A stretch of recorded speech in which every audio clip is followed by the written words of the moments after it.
Well, with us now to discuss this latest report is Dr. Leigh Vanderloo, CIHR postdoctoral research fellow at Sick Kids and scientific director at ParticipAction. Dr. Vanderloo, welcome to Forum Daily. Thank you for having me.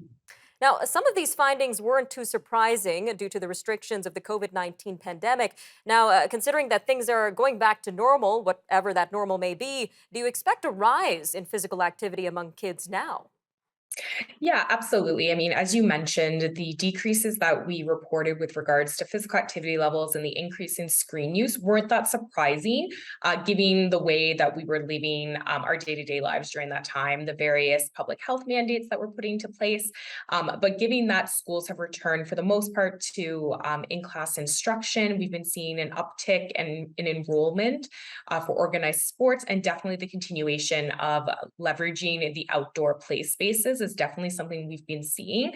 I think one area that we're cautiously optimistic about is with regards to screen use. It was already high pre-pandemic. It got even higher during the pandemic. Again, all made sense why we saw those increased trends.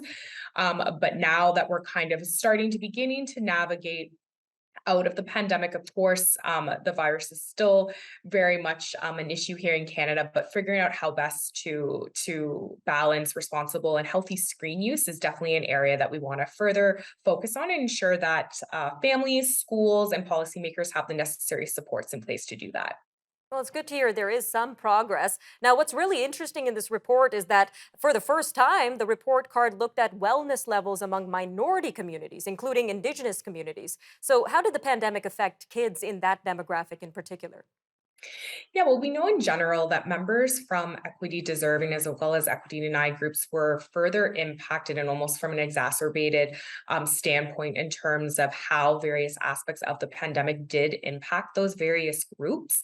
And the same was true with regards to their movement behaviors. And so some of the things that we found were that less opportunities were made available. There was issues with regards to accessibility, whether it was children who identify as LGBTQ 2S plus, women and girls, as well as newcomers, children who identify as being Indigenous, is definitely an area that we want to further identify. We did notice a lot of gaps even in the amount of data available. So I think this represents a perfect opportunity to ensure that there's funding in place to get that data, that we're meeting the needs. But it was also really interesting to see that some of these particular groups actually were doing better than the national average. So for examples, we did see quite a higher number with regards to daily step count among children who identify as being Indigenous. So, there were some really great stories that did come through. Some were expected, and some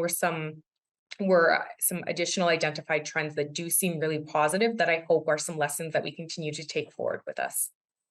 All right, Dr. Vanderloo, about a minute and a half left here. But in terms of inequalities within disadvantaged neighborhoods, how can officials address that issue in particular?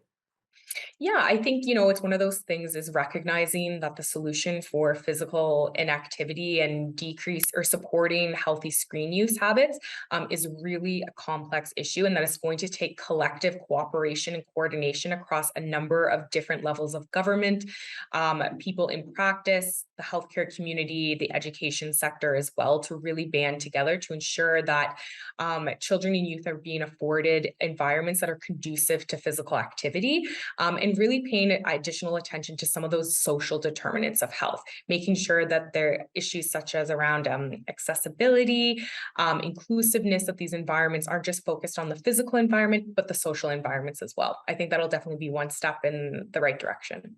Some important points to consider. Dr. Vanderloo, thank you again for joining us today on Forum Daily. Thank you so much for having me. Take care.